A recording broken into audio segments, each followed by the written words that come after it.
Happy Friday. Welcome to Morning Amp, and this is Taco. And I'm Ross. And you I'm not done yet. I'm Ross, and my favorite color is green. And my favorite color is gold. So today's Orange Shirt Day, and Ross has been acting real sassy since he came out on vacation. I thought vacation would calm you down. I got hype on vacation. That's why every day. He's giving Lil Jon energy, or for say, I don't know, nothing, but hey, happy Friday, beautiful people. And we got our orange colors on. It's giving yellow or mustard. What? Oh, this is that new hybrid of colors: gold plus orange plus yellow. So as long as you put orange in the title, it's okay. So don't worry. This is giving pumpkin spice. Look at my puffs; they're so cute. Yeah. Yes. You look very nice, Takia. Thank you. Taco. Thank you, Rob. See, I gotta call you Takia today because you look so nice. Oh, thank you. Yeah. That's my government name. You know. Yes. This is censor this later. That's also her slave name. And Ross, nobody shots at Ross. That is so cheap, okay? Don't even get me started. Ross is the discount store. Let's keep it moving. Today is podcast day, okay? Join us and listen to Morning Amp on Indie Vault Radio, all right? That's where you should listen to us when you can't see us.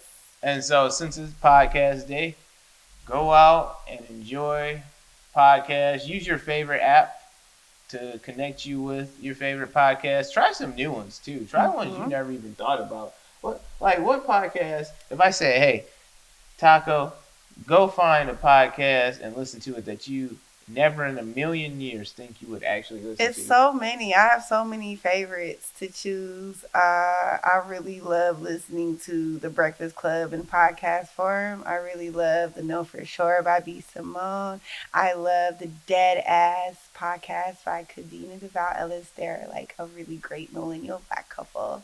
I just love it. You know, it's just so many to choose from. R&B Money by Tank and Jay Valentine. You know, it's just so many to choose from. There's also Lush also has a podcast called The Sound Bath. They're also not on social media neither, and that's okay too. That's very awesome. Oh, you're not gonna let me get in? Oh, go ahead. Talk about it. All right. Just so happened, I'm not big in the podcast game. I'm really not. But of course, I support Indie Vote 100%. Anything they do I'm all in for it, especially when it comes to the podcast.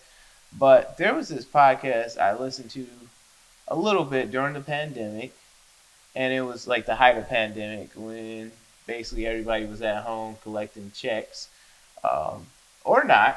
And I think it was called Long Overdue. And what they did on this podcast is they reviewed like things that should have been reviewed a long time ago, that they feel like they should have reviewed a long time ago. And I remember listening to a review on The Ballad of Songbirds and Snakes by Hunger Games author. What's her name? What? I don't even know. Not J.K. Rowling. Is it solo? I think her name Suzanne Collins. Yes, Suzanne Collins. And I had just read it not too long ago, and actually I had read it. I think it was a year before that, like when it had just came out. So them just making this podcast on it fit their theme. Long overdue. Well done. And so from there, that was like my first podcast that I really paid attention to. And so from there, I ended up listening to just various other ones on different topics. Ones that talk about why Sword Art Online is awful. But, not to say I agree with that. But yeah, man, podcast, that's where it's at. Like, awesomeness in... I was going to say awesomeness in a can, but they're not. Awesomeness in voice form, because that's the podcast. Focus on the voice. Real quick, when it comes to podcasts, webcast, shout out to SS Dion Productions. They put on some great podcasts. They cover business, uh, topics that affect us all, social topics, everything. So Also, shout out to Mars Hill's podcast. It's very interesting to tell the story about a whole organization going downhill with his church. So it's giving crime. Mars Hill is like this whole, it's like whole scope of the pastor of the church, like its rise and fall, basically, of a mega church pastor and the organization and what went down type deal. So that's very interesting too. There's just so many crime, so many you can listen to. So yes, happy podcast day. Let's get into the first topic. Let's get into it. So I have a question. We have a lot to unpack. We have not seen you. So as a creative, what has been the toughest lesson you have learned so far in the field of interest? You go first. So, my field of interest, it varies, but if you want to just narrow it down, I'm a writer, and in the past, I definitely would consider myself a musician too. The reason I don't really like to put that musician label on now is because I've kind of been on hiatus. I don't record songs as much as I once did in the past. I don't even play guitar, my instrument of choice, as much as I should or as much as I did in the past. But I guess for the sake of this discussion, we can say, hey, I'm a writer for sure, and we'll say I'm a musician when it comes to being a creator. And so you're asking me about toughest lesson that I have learned so far. Well, I'll say this: for when it comes to music, toughest lesson I've learned would be number one. It's not easy to break into the industry. I remember, and it's because of a number of reasons. Number one, sometimes you have to be at the right place at the right time, and there has to be the right person in the audience who has an interest in you. Fortunately, with the advent of online music platforms, like it's another way of trying to make that process a little bit easier, the being discovered process. But I'm one of those guys who I don't have to be playing sold out arenas. I'm cool with those shows where 200 people, 300 people show up, and heck, and even less. I just want to play. I just wanted to play in front of people. But definitely, part of your goal is, and I don't think it's selling out. You're an indie artist, and you want to get a record deal. I don't think it's selling out, but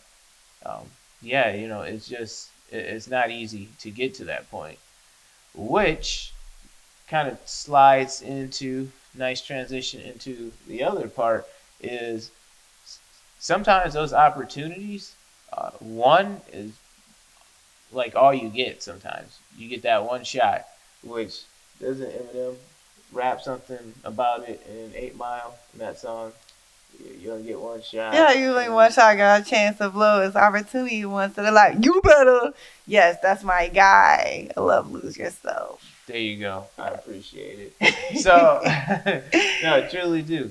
I recall a time when I was a part of a band, and we performed music for another artist. He was an R&B artist. I don't want to say rap because he did try to expand a little bit. R&B artist. We played music for him. We played his music live. When he had a show, we played the music. It was cool. Things were going well. He ended up tentatively being offered a record deal. But at a part of the deal was he had some other rappers he was working with.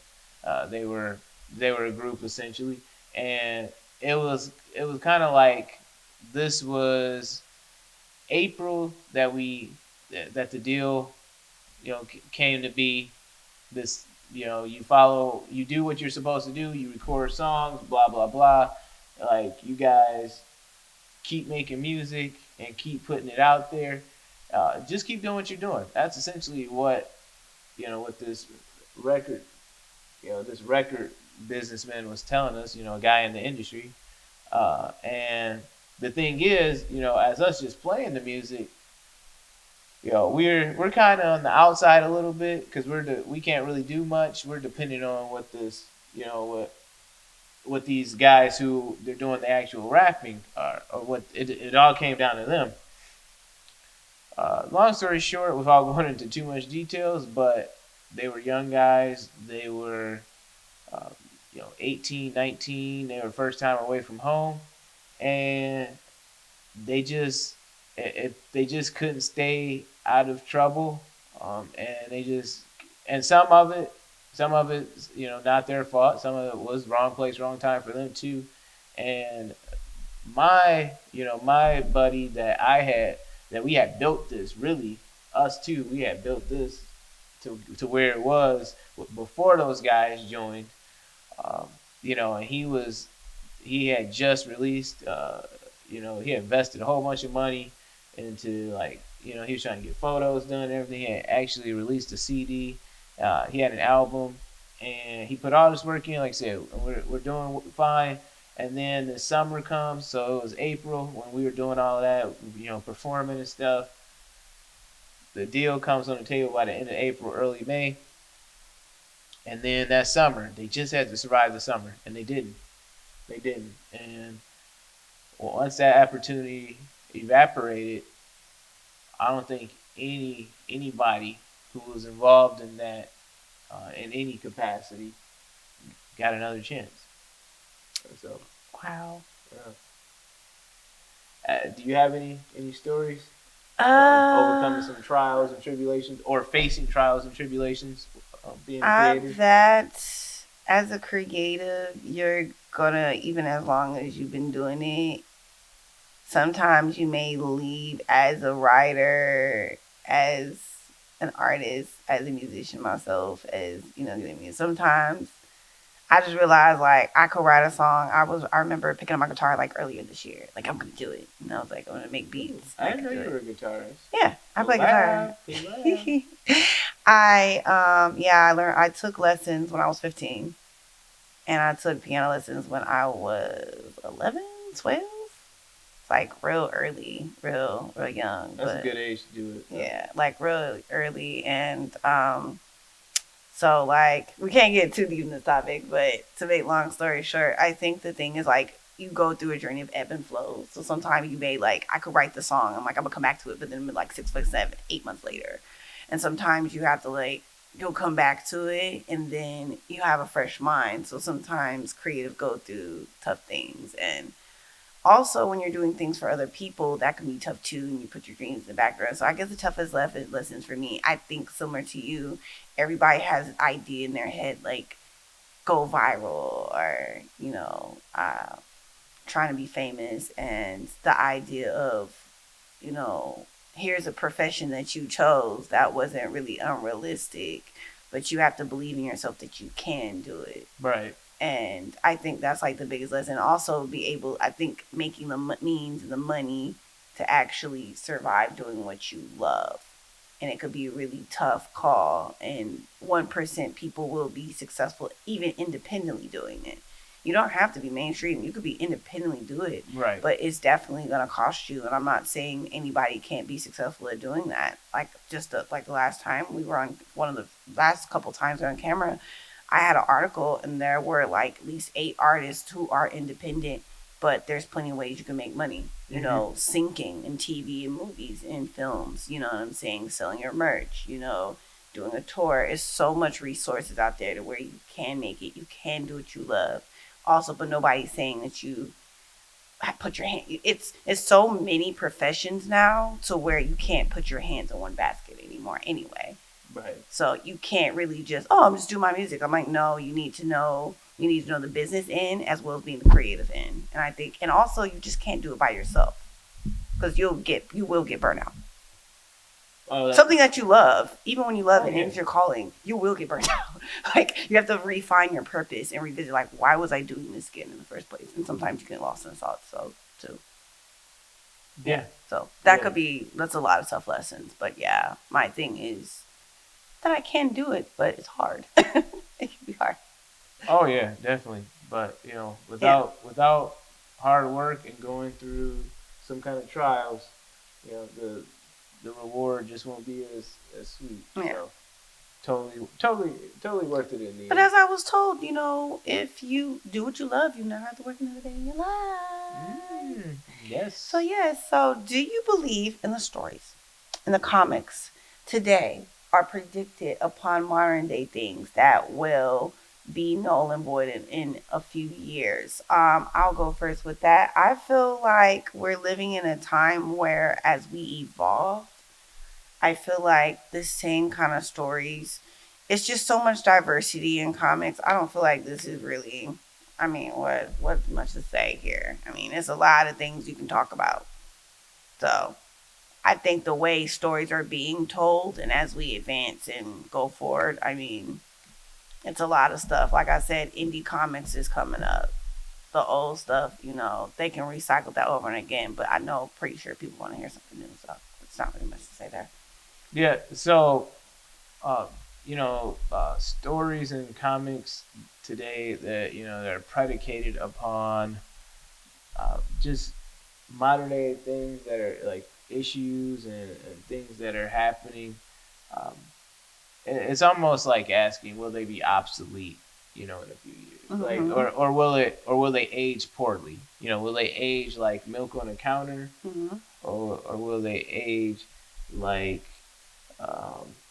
I mean, Jet Li before, like recently, but it seemed like Jet Li was ageless for a while. I mean, I believe Jackie Chan is ageless. Oh, I was with Jackie Chan. Jackie Chan is ageless. What are you talking about? Jackie Chan, yes, yeah. Even that's a better one. Jackie Chan forever. I said what I said. We're gonna make a song called Jackie Chan Forever. Jackie Chan just so you know. Forever. But oh no. She did live forever. But nobody, when she died, we thought Queen Latifah, Queen Maya, we thought about all the other queens. Like, Queen who? Like, I know her and Diane is eating her life in the afterlife. Princess Diane. Hot take that I will not touch. The queen, she was noble, and we have a lot of respect for her on Indie Vote.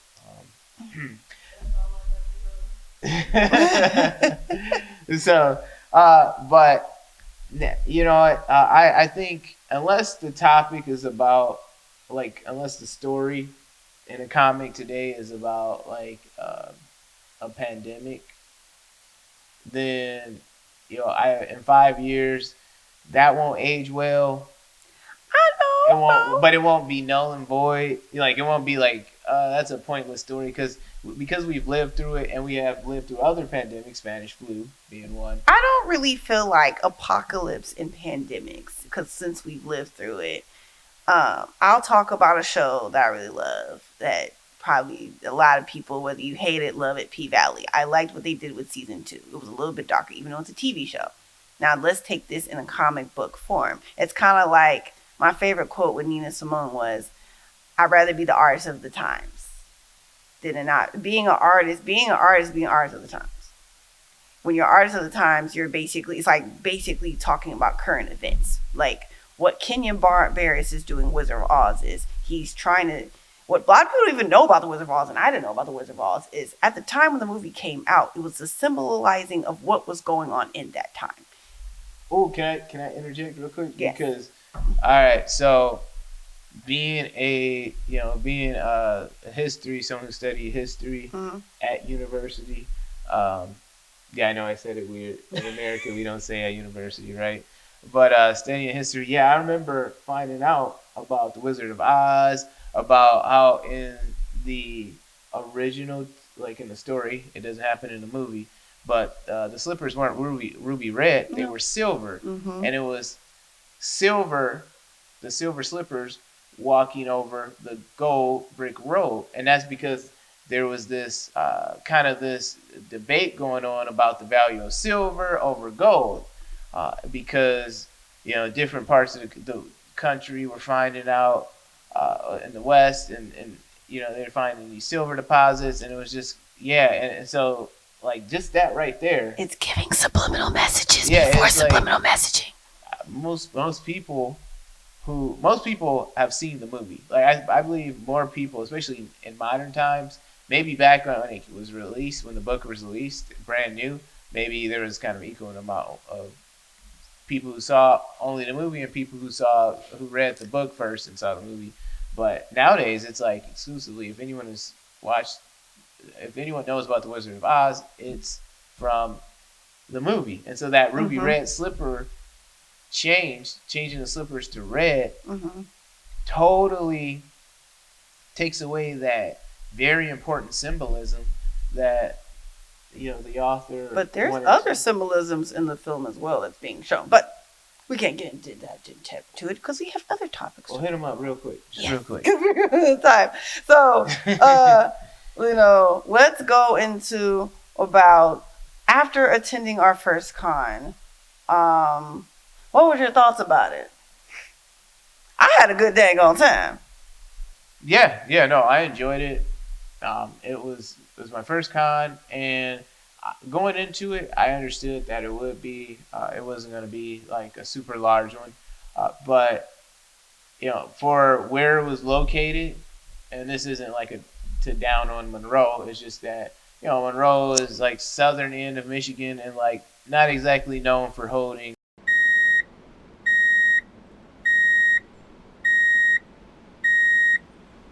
No, I'm kidding. Censored. But still, like, first of all, the turnout was cool. It was a good turnout. There were so many things going on from wall to wall. There were people who were enthusiastic about what they were doing. I mean, it is like, just because we're smaller doesn't mean we're going to do things crappy. Like, it was executed well. The cosplaying and the cosplayers, those were, that was cool. I enjoyed it. I thoroughly enjoyed it. Yeah. And I saw two cosplayers. Actually, I'm gonna say four stuck out to me. One, She-Hulk. Oh yeah, I took pictures with She-Hulk and Spider-Man. She looked just like them. Yeah, it was uncanny. Yeah. Spider-Man was cool. Spider-Man's always a good one. Yeah.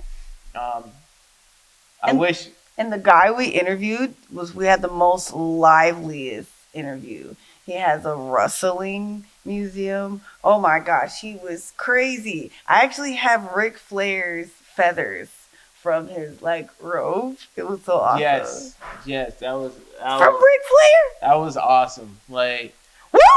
And the guy was energetic. You could tell he's like into. He was about it. Yeah, he was so about it. I saw an individual dressed as Starfire from the Teen Titans, which that. Oh well. Oh, she was naked. No, she was dressed. She had enough clothing on. Yeah, she looked like Starfire. Wow, I must have missed this. She must have had a whole lot of, we can't, even though this is indie, they gonna censor me anyway. I seen the last video. They gonna censor me anyway. I was gonna say culo, but y'all know what that means. Oh, snap. Okay. And then maybe one of my personal favorites, due to originality, of course, there was an individual, young lady dressed as Power Girl. Power Girl? Yes, dressed as Power Girl. Which, like I said, that's one of the last people I'd expect to see, as to see someone cosplay as. Not one of the last, but it's just, obviously it's not as big as I must have seen someone dressed up as Eminem. I have a video clip of it where they was dressed in that box. Or it was a person in a suit, but they had the box coming through the TV. I don't know where they got the concept from. I feel like they got it from. When he said, I feel like Rap God video where he was real pop, really eclectic, really pop like. But this woman had like on a suit, blonde hair, and had a TV box like around it. It was like crazy. Nice. Yeah, outside when we were doing our videos, it was so cool. We made some cool videos. It was really awesome. It was so awesome. Takia, aka Taco. Yes, Taco. But remember what did I say earlier? You're Takia because you. I'm in disguise. You're in disguise. We in disguise. You're Takia. I'm her off camera. I'm Taco. This is Taco right now. We Taco. Right. They gonna have Taco under the you know what I'm saying? Right. See, because Takia don't dress like this. You don't. This is Taco. We on TV. This is Taco. Okay. All right. Okay. But I will say, see, you threw me off now. Oh no, man! And I hope I get this shout out right. But I think it was Pink Petal Designs. Her name was Bree, and yes, I believe it was Pink Petal Designs. Her name was Bree, and she creates using like a 3D printer. She creates like props for cosplayers. Bree, she was, and I hope Bree watches it. And actually, I have her business card, so I'll have to send her a link to this video. But definitely, and we should maybe bring her onto the show. Yes, that'd be awesome for her to come on the show. She was very kind. She spoke so eloquently, and her creations, most of all, because that's what it's about, right? At a con. Nicest person in the world, but if their product isn't, if it's garbage, just be straightforward. If it's garbage, it's like, who cares? But the thing is, her like props, her 3D printed props were amazing. I don't know if you've seen The Legend of Vox Machina. No. But Percy's gun that he uses. Oh man, she had a prop of that, and she was like, Bree, you're so nice. You were like, oh, you can pick them up. You can pick them up and touch it. But it looks so amazing. I did not even want to pick it up and touch it. Oh wow. So maybe Bree will be on here one day, and we'll get to talk to her, and she'll tell us more about how she does it. And there, and also too. I believe it is important to add this, but there were, because they are not common in the world of comics and just this particular genre. But there were two young women, African American, and they had some phenomenal art. They really did. I love them. I would have loved to interview them. They didn't really. I find it really amazing when you see black women. It was a black version of Peach. I thought that was really iconic. I thought that was really dope. Princess Peach, yeah. I thought it was really dope. I would have bought their stuff. I thought it was really cute and adorable. I feel like we need more.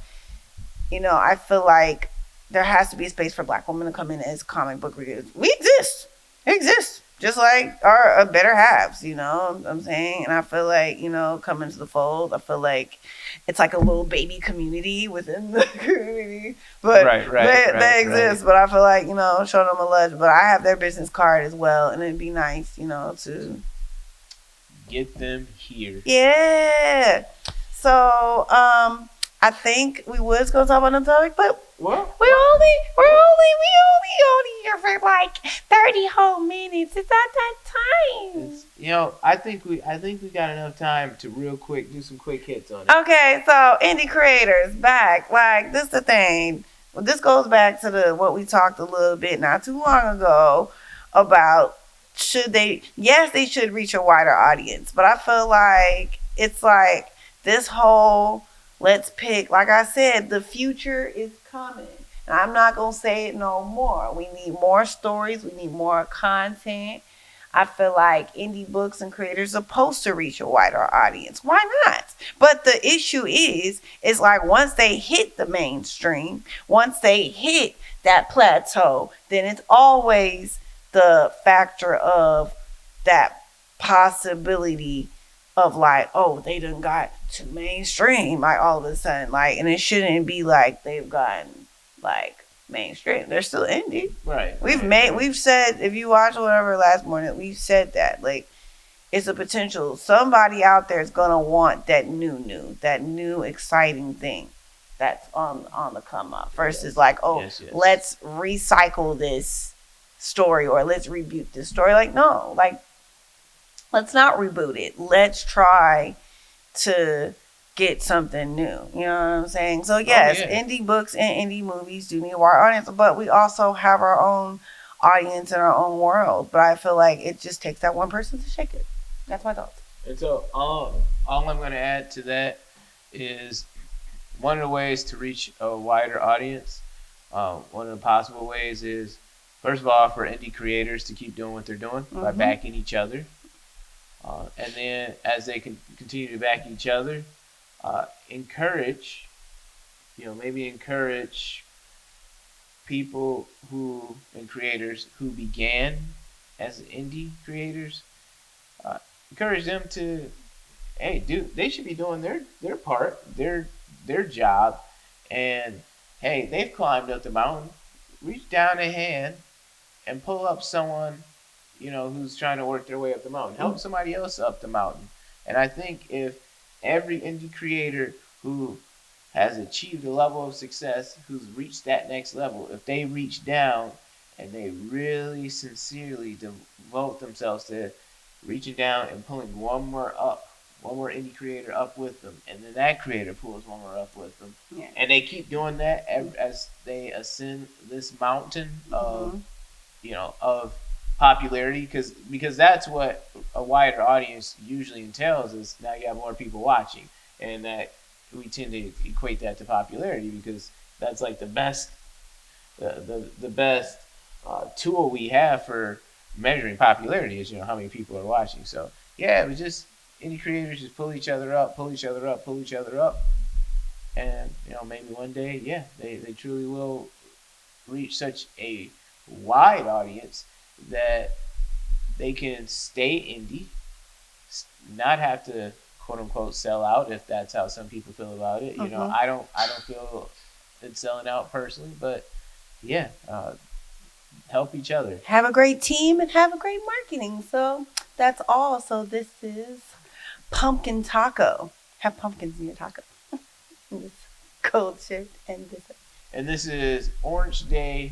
Blind, doesn't really know what orange looks like. Friendly Golden neighborhood Ross. Host Ross. You look like Golden Nuggets, Bo. You look like the Gold Rush. I look like I've been mined.